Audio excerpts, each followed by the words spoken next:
জাতীয় থেকে আন্তর্জাতিক প্রান্তিক জনপদ থেকে নগর চারপাশে ঠিক কী ঘটছে এই মুহূর্তে তা নিয়ে আয়োজন এখন চারদিক। আপনাদের সঙ্গে আছে আমি অন্বয় কর্মকার। এনবিআরের সংকট নিরসনে 5 সদস্যের উপদেষ্টা কমিটি গঠন করা হয়েছে বলে জানিয়েছেন অর্থ উপদেষ্টা ডক্টর সালেউদ্দিন আহমেদ। সন্ধ্যায় সচিবালয়ে ব্যবসায়ী প্রতিনিধি দলের সঙ্গে বৈঠক শেষে সাংবাদিকদের এ কথা জানান তিনি। বলেন, এনবিআর কর্মকর্তা কর্মচারীদের দাবির বিষয়টি প্রধান উপদেষ্টার দপ্তর দেখবে। বিকেল 5:30টা থেকে অর্থ উপদেষ্টার সঙ্গে বৈঠক করেন বিজিএমইএ ও বাংলাদেশ চেম্বার ইন্ডাস্ট্রিজের প্রেসিডেন্ট সহ 9 সদস্যের প্রতিনিধি দল। তবে বৈঠক শেষে তারা গণমাধ্যমে কোনো কিছুই বলেননি। রাতেই এনবিআরের প্রতিনিধিদের সঙ্গে বৈঠক করে আনুষ্ঠানিক প্রতিক্রিয়া ব্যক্ত করার কথা রয়েছে তাদের।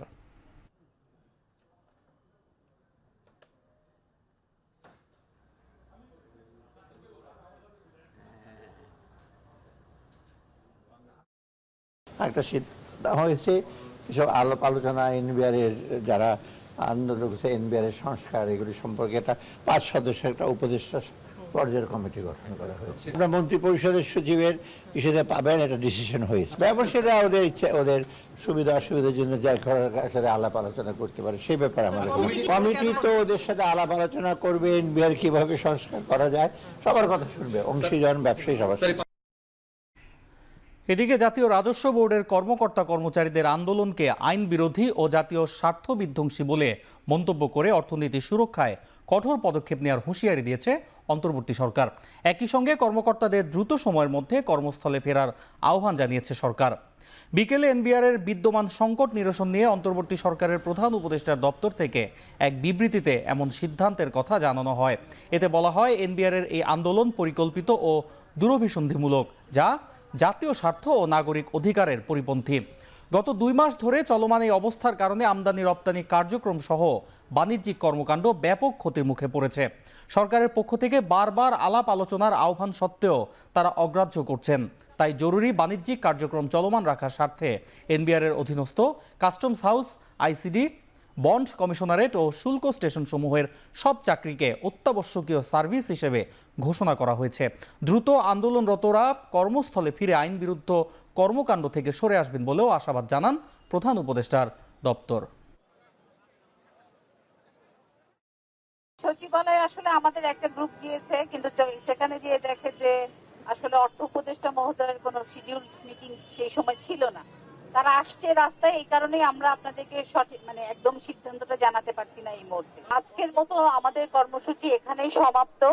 আমাদের কর্মসূচি যা চলমান ছিল তাই থাকবে। যদি এর মধ্যে কোনো পরিবর্তন আসে আপনাদেরকে প্রেস রিলিজের মাধ্যমে আমরা জানিয়ে দেব। জাতীয় রাজস্ব বোর্ডের আন্দোলনরত 6 কর্মকর্তার বিরুদ্ধে তথ্যানুসন্ধান শুরু করেছে দুদক। বিকেলে দুদকের জনসংযোগ কর্মকর্তা আক্তার হোসেন এ তথ্য নিশ্চিত করেন।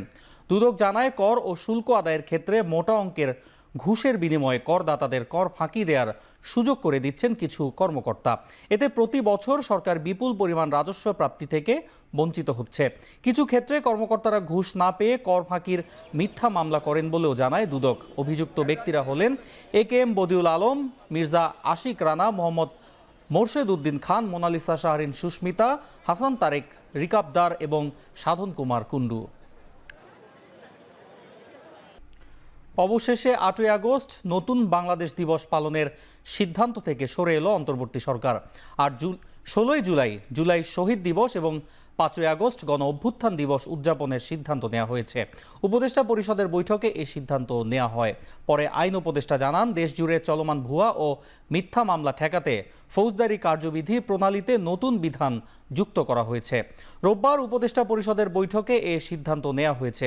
আর প্রধান উপদেষ্টার প্রেস সচিব শফিকুল আলম নিজের ভেরিফাইড ফেসবুকে এ তথ্য জানিয়েছেন।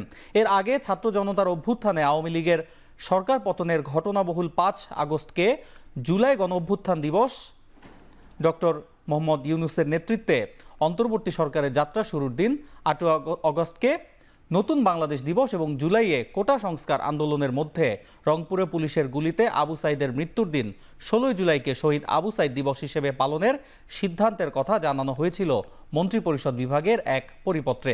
যদিও জাতীয় নাগরিক পার্টি, বাংলাদেশ জামায়াতে ইসলামী সহ অন্যান্য রাজনৈতিক দল এই সিদ্ধান্তে আপত্তি জানায়।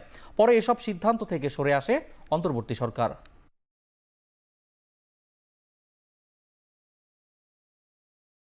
ইনভেস্টিগেশন অফিসার প্রিপেয়ার করবে, করার পর আমাদের যে এসপি সাহেব আছেন বা পুলিশ কমিশনার আছেন তারা ইনভেস্টিগেশন অফিসারকে বলবে এই প্রাথমিক রিপোর্ট বা প্রিলিমিনারি রিপোর্টটা, ইনভেস্টিগেশন রিপোর্ট, এটা ম্যাজিস্ট্রেটের কাছে জমা দাও। ম্যাজিস্ট্রেটের কাছে জমা দেওয়ার পর ম্যাজিস্ট্রেটের কাছে যদি মনে হয় প্রি ট্রায়াল স্টেজেই ওই মামলা থেকে ওই আসামিদেরকে যাদের বিষয় বা যাদের বিরুদ্ধে কোনো সাবস্ট্যান্টিভ বা সাফিসিয়েন্ট এভিডেন্স নাই তাদেরকে ওই মামলা থেকে মুক্ত করে দিতে পারবেন। OHCHR সেই অফিসের একটা মিশন শাখা বাংলাদেশে ওনারা খুলতে চাচ্ছিলেন। ড্রাফট MOU বা সমঝোতা স্মারক সেটা আজকে মন্ত্রী পরিষদের সভায় নীতিগতভাবে অনুমোদিত হয়েছে। দ্বিতীয় দফার সংস্কার আলোচনায় ঐকমত্য নিয়ে অনিশ্চয়তা তৈরি হয়েছে। কমিশনের 7ম দিনের আলোচনায়ও মৌলিক সংস্কার নিয়ে ঐকমত্যে পৌঁছাতে পারেনি রাজনৈতিক দলগুলো। প্রধানমন্ত্রীর ক্ষমতা খর্বের যুক্তিতে সাংবিধানিক ও সংবিধিবদ্ধ প্রতিষ্ঠানের নিয়োগ কমিটির বিরোধিতা করছে বিএনপি ও তার জোট সঙ্গীরা। তবে জামায়াত, এনসিপি সহ বাকি দলগুলো বলছে প্রধানমন্ত্রীর হাতে ক্ষমতা কুক্ষিগত না হয় সেজন্যই এই কমিটি চাচ্ছেন তারা। এদিকে আগামী মাসে জুলাই সনদ ঘোষণা নিয়ে শঙ্কা প্রকাশ করেছেন অধ্যাপক আলী রিয়াজ। আগামী পরশুর বিষয় নয়, দীর্ঘদিনের বিষয়। আমাদের লক্ষ্য ছিল যে ব্যবস্থা ফ্যাসিবাদী শাসনকে তৈরি করেছে তার কাঠামোগত পরিবর্তনগুলো আমাদের করতে হবে। এই সংকল্পের থেকে সমস্ত রকম মত পার্থক্যকে পাশে রেখে আমরা সকলে সমবেত হয়েছিলাম। নির্ধারিত সময়ের মধ্যে জুলাই ঘোষণাপত্র প্রকাশে সরকার ব্যর্থ হওয়ায় আগামী 3রা আগস্ট শহীদ মিনারে ছাত্র জনতার জুলাই ঘোষণাপত্র পাঠ করবে এনসিপি, জানিয়েছেন দলটির আহ্বায়ক নাহিদ ইসলাম।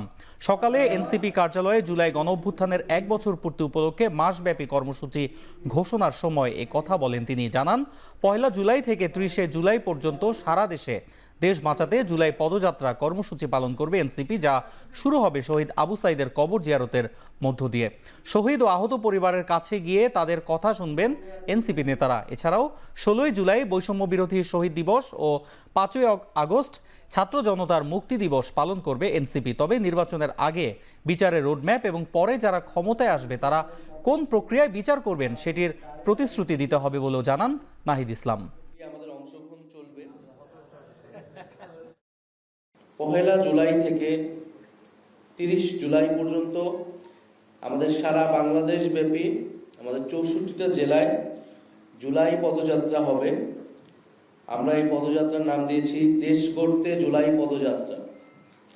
আমরা 1 জুলাই শহীদ আবু সাইদের কবর জিয়ারতের মাধ্যমে এই পদযাত্রাটি শুরু হবে।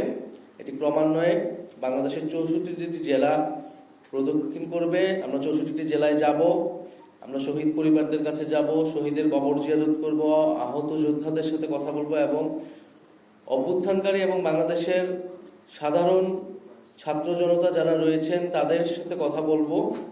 তাদের যে আকাঙ্ক্ষা ছিল জুলাই নিয়ে, সেই আকাঙ্ক্ষার কথা আমরা শুনবো। কুমিল্লার মুরাদনগরে ধর্ষণের মামলায় মূল অভিযুক্ত ফজর আলী সহ 5 জনকে গ্রেফতার করেছে পুলিশ। এদের মধ্যে সামাজিক যোগাযোগ মাধ্যমে ভিডিও ছড়ানোর অভিযোগে 4 জনকে কারাগারে পাঠিয়েছেন আদালত। তাদের বিরুদ্ধে নারী ও শিশু নির্যাতন এবং পর্নোগ্রাফি নিয়ন্ত্রণ আইনে মামলা হয়েছে। বৃহস্পতিবার দিবাগত রাতে মুরাদনগরের রামচন্দ্রপুর দক্ষিণ ইউনিয়নের বাহেরচর 5 কিত্তা গ্রামের একটি বাড়িতে দরজা ভেঙে ধর্ষণের অভিযোগে মামলা করেন ভুক্তভোগী নারী। পুলিশ জানায়, ভুক্তভোগীর চিৎকার শুনে স্থানীয়রা এসে অভিযুক্তকে আটক করে ওই নারীকে উদ্ধার করে। এ ঘটনায় অভিযুক্তকে গণপিটুনি দিয়ে ওই নারীর ভিডিও ধারণ করে কয়েকজন ব্যক্তি। পরে ভুক্তভোগী মামলা করলে অভিযান চালিয়ে তাদের গ্রেপ্তার করা হয়। এদিকে ভুক্তভোগী ওই নারীর ভিডিও 24 ঘন্টার মধ্যে সরিয়ে ফেলার নির্দেশ দিয়েছেন হাইকোর্ট।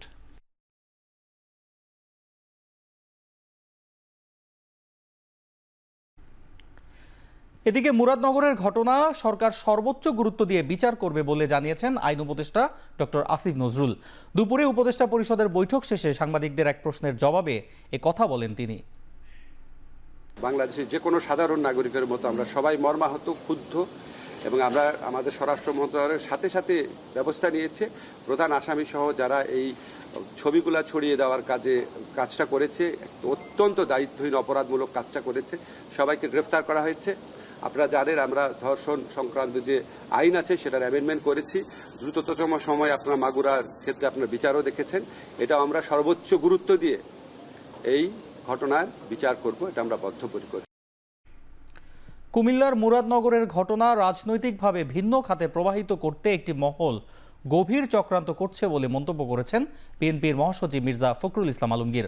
রোববার গণমাধ্যমে পাঠানো এক বিবৃতিতে একথা জানান তিনি। বলেন, নিজের স্বার্থে একজন উপদেষ্টা মুরাদনগরে ক্রমাগত ক্ষমতার অপব্যবহার করে যাচ্ছেন। তাতে আশকারা পেয়ে দুষ্কৃতিকারীরা সমাজবিরোধী নানা অপকর্মে মেতে উঠেছে। এটি সাম্প্রদায়িক সম্প্রীতি বিনষ্ট করে রাজনৈতিক ফায়দা লোটার কৌশলেরই পুনরাবৃত্তি বলেও উল্লেখ করেন তিনি। বিবৃতিতে অপরাধীদের শাস্তির জোর আহ্বান জানান তিনি। ইরানের রাজধানী তেহরানের এভিন কারাগারে ইসরায়েলি হামলায় ৭১ জন নিহত হয়েছেন। যুদ্ধবিরতির আগে গেল ২৩ জুন ইসরায়েলি হামলায় তারা নিহত হন। ইরানের বিচার বিভাগের বরাত দিয়ে এই তথ্য তুলে ধরেছে আন্তর্জাতিক সংবাদ মাধ্যমগুলো। জানা গেছে, হামলায় নিহতদের মধ্যে কারাগারের প্রশাসনিক কর্মীদের পাশাপাশি আটককৃত বন্দী এবং সেনাবাহিনীতে কর্মরত কিছু তরুণও ছিলেন। এই হামলা এমন এক সময় হয়েছিল যখন ইরান ইসরায়েল ১২ দিনের সরাসরি সংঘর্ষের পর যুক্তরাষ্ট্রের আহ্বানে যুদ্ধবিরতিতে পৌঁছায় দুই পক্ষ। বেঁচে থাকা বন্দীদের তেহরানের অন্যান্য কারাগারে স্থানান্তর করা হয়েছে। এভিন কারাগারে মূলত রাজনৈতিক বন্দীদের রাখা হয়। এছাড়া এই কারাগারে বহু বিদেশি নাগরিকও রয়েছেন। খেলার খবর, 4 বছর পর লিওনেল মেসির পাওনা প্রায় 6 মিলিয়ন ইউরো পরিশোধ করবে স্প্যানিশ ক্লাব বার্সেলোনা, বাংলাদেশি মুদ্রায় যা 85 কোটি টাকারও বেশি। 2020 সালে বার্সেলোনার সঙ্গে মেসির শেষ চুক্তি অনুযায়ী কিস্তিতে 48 মিলিয়ন ইউরো পাওয়ার কথা ছিল, যদিও কাতালান ক্লাবটির আর্থিক সংকটের কারণে শেষ কিস্তির টাকা বকেয়া থাকে। শুধু মেসি নয়, Samuel Umtiti, Sergio Busquets, Philippe Coutinho, Ousmane Dembele ও সাবেক ম্যানেজার রোনাল্ড কোম্যানের মতো আরও কয়েকজন খেলোয়াড় ও কোচের পারিশ্রমিকও বকেয়া ছিল। মূলত করোনা মহামারীর সময় বার্সার এই আর্থিক সংকট শুরু হয়। তৎকালীন ক্লাব সভাপতি জোসেফ মারিয়া বার্তামেও করোনা পরবর্তী আর্থিক বিষয়াদি সামলাতে হিমশিম খাওয়ায় মেসিকেও সে সময় ধরে রাখা সম্ভব হয়নি। LM10-এর বকেয়া পরিশোধের বিষয়টি এতদিন আড়ালে থাকলেও সম্প্রতি স্প্যানিশ গণমাধ্যমের খবর, বার্সা অবশেষে মেসির বকেয়া পরিশোধের প্রক্রিয়া শুরু করেছে।